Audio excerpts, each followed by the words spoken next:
Hello students, आज हम कक्षा 10वीं के गणित भाग 1 में हम पहला प्रकरण पढ़ रहे थे, दो चरांक वाले रेखीय समीकरण। इसमें आज हम प्रकीर्ण प्रश्न संग्रह 1 के सवाल हल करेंगे। हम प्रकीर्ण प्रश्न संग्रह 1 के पहला और दूसरा सवाल आज कंप्लीट करेंगे इस वीडियो में।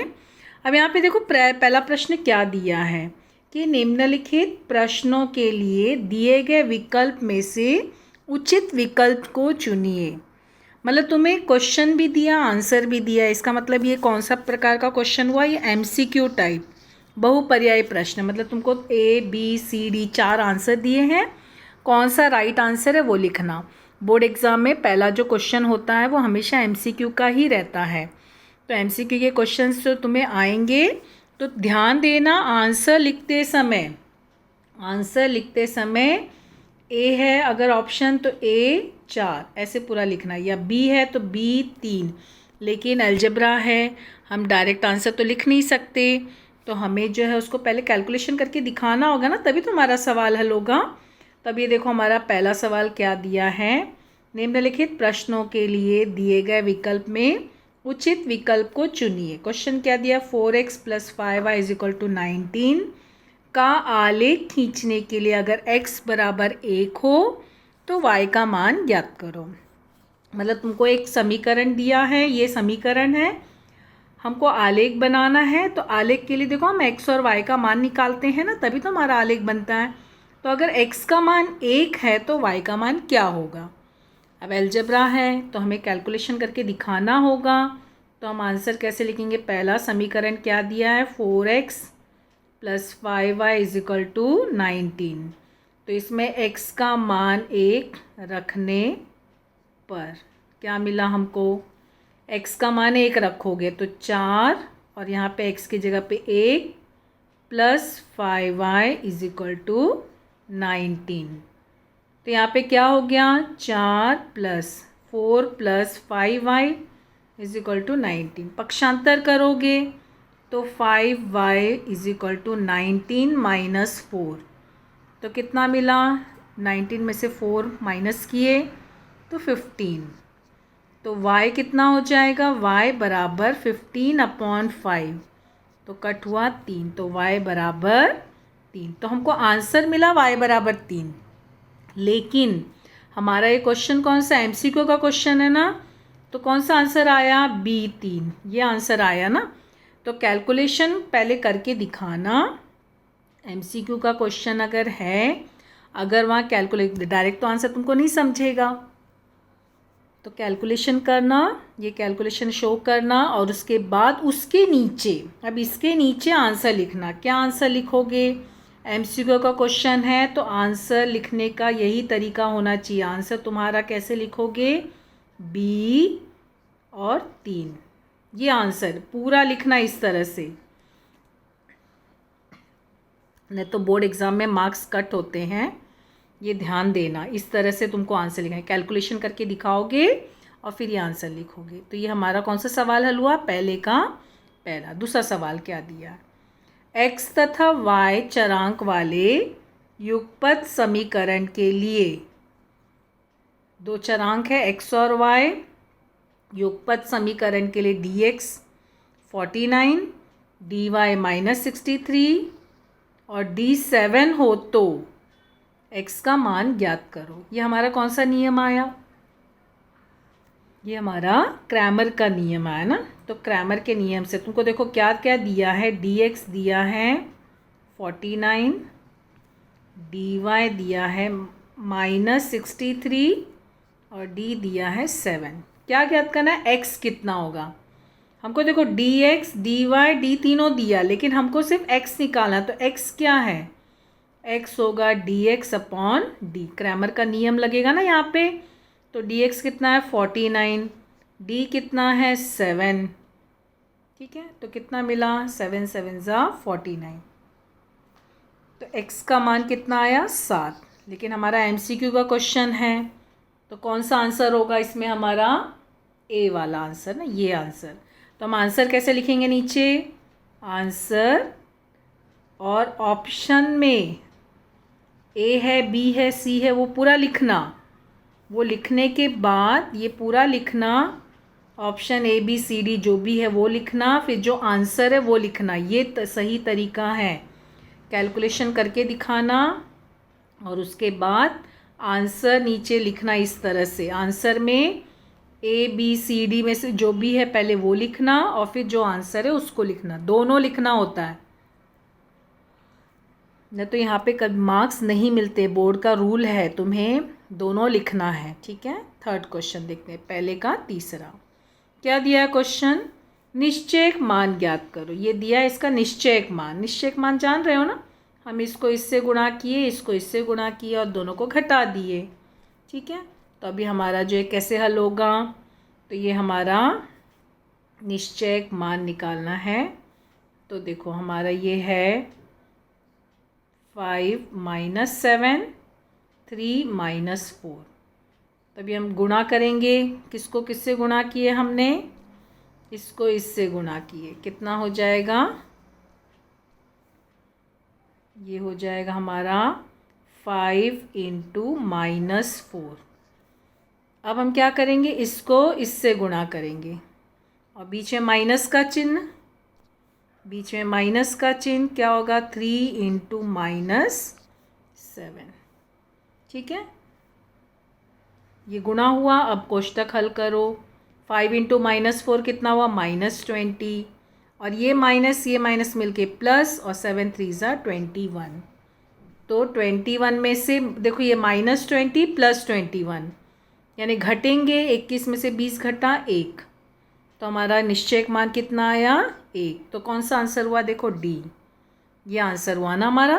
तो अभी हम आंसर कैसे लिखेंगे? यहाँ आंसर लिखेंगे। आंसर हल करना और उसके बाद आंसर में कौन सा ऑप्शन है? डी, और उसमें आंसर क्या है हमारा? 1। ये इस तरह से हमारा आंसर होना चाहिए। ठीक है, ये पूरा लिखना, ये पूरा लिखना जो दिया है। तो कैलकुलेशन भी लेकिन दिखाना, अलजेब्रा है ना तो कैलकुलेशन दिखाना। एमसीक्यू का कोई सवाल इसी तरह से हल होता है, नहीं तो मार्क्स कटेंगे तुम्हारे। मार्क्स कटने का मौका एग्जामिनर को कहीं नहीं देना है। इस तरह से हमको पेपर लिखना है। चौथा सवाल देखेंगे, पहले का चौथा क्वेश्चन क्या दिया है? x + y = 3, 3x - 2y - 4 = 0। इस युगपत समीकरण को हल करने पर, यहाँ पे हल करने पर d का मान कितना होगा? d, तो यहाँ पे कोई क्रैमर का नियम आया ना, d निकालना है। तो d कैसे निकालोगे? a1, d तुम्हारा क्या है जान रहे हो? d तुम्हारा है a1 a2 b1 b2, ये d है ना। तो अभी हमको a1 a2 b1 b2 निकालना है। तो x + y = 3 समीकरण 1 है, और ये समीकरण 2 को देखो हमें लिखना होगा ना, 3x - 2y = 4। ये समीकरण 2, ये -4 को पक्षांतर किए। ठीक है, हमारा ax + by = c के रूप में समीकरण होना चाहिए ना। अब a1 a2 a3 समीकरण 1 से a1 क्या हुआ? a1 हमारा आया 1, b1 1 और c1 3। और यहाँ पे a2 कितना आया? 3, b2 आया -2, c2 आया 4। इसमें मान रखो, क्या हो जाएगा तुम्हारा? इसमें मान रखो d बराबर क्या हो जाएगा? 1 3 और 1 -2। अब इसको हल करो। ठीक है, तो ये तुम्हारा देखो a1 ये मिला, b1 ये मिला, c1 मिला समीकरण 1 से, a2 b2 c2 समीकरण 2 से मिला। ठीक है, अब हम d का मान रखेंगे। हमारा a1 1 और b1 भी 1 है, a2 3 है और b2 -2 है। ठीक है, तो अभी हम इसको हल करेंगे। अभी हमारा d क्या होगा? a1 a2 b1 b2। तो क्या हुआ हमारा? यहाँ पर 1 1 और ये हमारा a2 3 b2 -2। अब यहाँ पे इसको हल करेंगे। d का मान निकालना है ना, तो हल करेंगे। तो यहाँ पे हल कैसे होगा तुम्हारा? देखो ये इसके साथ गुणा हुआ। ठीक है, और ये जो है इसके साथ गुणा होगा। तो क्या आंसर मिला? 1 गुणे -2 माइनस 1 गुणे 3। तो कितना मिला हमको? -2 -3 कितना हुआ? -5। कौन सा ऑप्शन आया? देखो C -5। तो हम आंसर कैसे लिखेंगे? आंसर C -5, ये हमारा आंसर होगा। MCQ का क्वेश्चन है ना, तो ऑप्शन देखो C है, तो पहले C लिखे और आंसर क्या आया? -5। ये हमको -5 मिला ना। तो ये हमारा प्रकीर्ण प्रश्न संग्रह 1 का पहले का तीसरा सवाल हल हुआ। चौथा सवाल, अब हम 5वां सवाल हल करेंगे। 5वां सवाल देखो क्या बोला है। ax + by = c, mx + ny = d, इस युगपत समीकरण को में यदि, क्या बोला है? इस युगपत समीकरण में यदि an ≠ bm, तो दिए गए समीकरण का एक ही हल होगा कि कोई हल नहीं होगा, या असंख्य हल होगा, सिर्फ 2 हल होगा। तभी हम यहाँ पे देखो क्या करेंगे, मतलब हमें x और y का मान कितना मिलेगा, x और y का कितने मान मिले? एक मान मिलेंगे, या कोई भी मान नहीं मिलेगा, या कई मान मिलेंगे, या सिर्फ 2 मान मिलेंगे, तो वो हमें देखना है ना। तो अभी हम देखो, पहले तो हमें समीकरण हल करना है। हमारा समीकरण क्या है? ax + by = c, और इधर mx + ny = d। तो ये समीकरण 1 है, समीकरण 2 है। अभी हमको देखो दोनों को हल कर, जब हम समीकरण हल करते हैं तो हम क्या करते हैं? किसी भी एक चरांक को समान करते हैं। यहाँ पे an ≠ bm बोला है, ठीक है। an ≠ bm, यानी कि तुम्हें ये वाला y का चरांक हट जाएगा, x का चरांक, यानी कि तुम्हें क्या करना है? y का गुणांक समान करना है। तो हम क्या करेंगे? समीकरण 1 को n से गुणा करेंगे और समीकरण 2 को हम b से गुणा करेंगे। तो हमको क्या मिला? क्या मिलेगा? देखो, an + bn = cn, फिर bm + bn = dn। अब हमें देखो ये समीकरण क्या मिला, देख रहे हैं? ये समीकरण 3 और 4, इसमें bn हमको देखो बराबर मिला है। तो हम क्या करेंगे? समीकरण को घटा देंगे, घटाएंगे तो चिन्ह बदलेगा और ये दोनों कट जाएगा, ठीक है। तो कटने के बाद हमको क्या मिला? देखो यहाँ मिला an - bm = cn - dn, और ये तुम्हारा x है ना, यहाँ पे तुम्हारा x और यहाँ पे y, चरांक भी लिखना है ना। तो तुम्हारा ये क्या हो जाएगा? ये x कॉमन, ठीक है। देखो इसको फिर से लिखते हैं। क्या है हमारा समीकरण 1? क्या है? देखो हमारा समीकरण 1 है ax + by = c, समीकरण 1। फिर mx + ny = d, समीकरण 2। फिर अभी हम क्या करने वाले हैं? समीकरण 1 को हम n से गुणा कर रहे हैं और समीकरण 2 को हम जो है वह b से गुणा कर रहे हैं। तो हमको क्या मिलेगा? हमें क्या मिला? देखो an + bn = cn, ठीक है, और यहाँ पर bm + bn = bd। अब हम क्या करेंगे? समीकरण, ये दोनों समीकरण को हम क्या करेंगे? घटा देंगे। घटाएंगे तो हमारा चिन्ह बदलेगा, तो ये दोनों कट जाएगा। और यहाँ पे हमको चरांक भी लिखना है ना, ये हमारा x चरांक में है और ये हमारा y चरांक में है। तो अभी हमको आंसर क्या मिला? देखो ये तो दोनों कट गए, क्या मिला? anx - bmx = cn - bd। तो x का मान क्या हो जाएगा, देखो यहाँ पे x कॉमन निकाले, an minus B M X बराबर C N minus B D. ठीक है, तो x क्या है, x तुम्हारा क्या है, C N minus B D upon A N minus B M. ये x का मान मिला, लेकिन अभी हमें x का मान एक मिल रहा है कि कई मिल रहा है, तो अभी हमको इससे तो नहीं पता चल रहा है ना हमको कि क्या मिलेगा, x का कितना मान मिलेगा। मगर हमको देखो क्वेश्चन में क्या लिखा है, क्वेश्चन में हमको क्या लिखा है कि A N not equal to B M, ये दोनों बराबर नहीं हैं। इसका मतलब ये बी एम को जो है यहाँ पे लेगा, इसका मतलब क्या हुआ, A N minus B M not equal to zero. देखो ये ज़ीरो नहीं है, इसका मतलब हमको समीकरण का कोई एक मान मिल रहा है ना। बटे में ज़ीरो होता है तो कोई भी हल नहीं होता है ना, लेकिन बटे में ज़ीरो नहीं है, परिमेय संख्या में बटे में ज़ीरो नहीं होता है। इसका मतलब क्या होगा, हमको क्या मिलेगा, समीकरण का एक ही हल।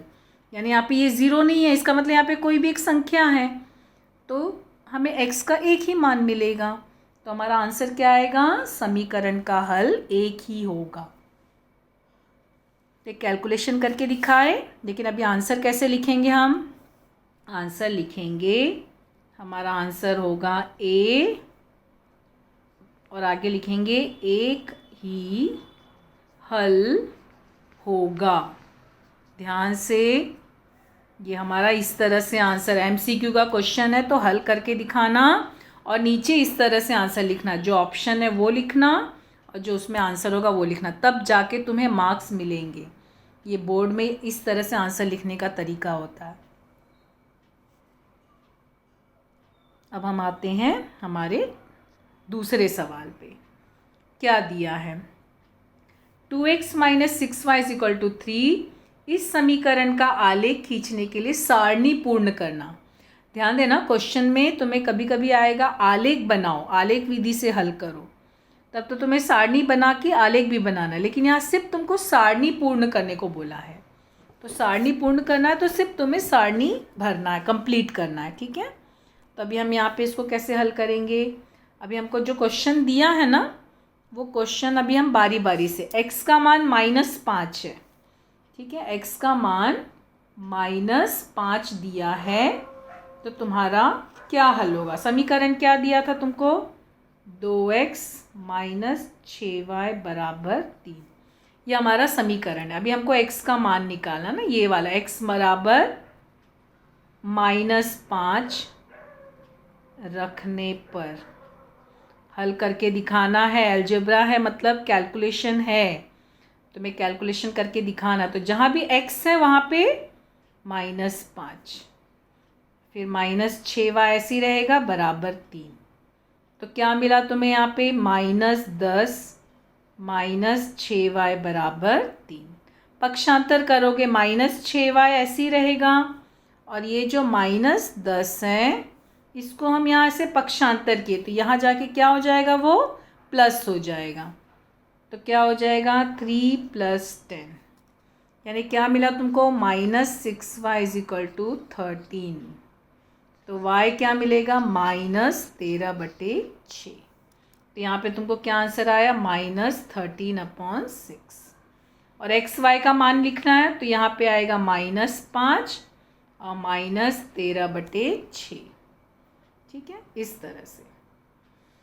तो ये हमारा पहला हल हुआ। अभी हमको y का मान 0 दिया है ना, अभी हमें x का मान निकालना है। तो अभी हम फिर से समीकरण लिखेंगे और अभी हमें y का मान 0 रखेंगे और x का मान निकालेंगे। ये हमने x का रखा और y निकाला, अब दूसरा बॉक्स कंप्लीट करेंगे।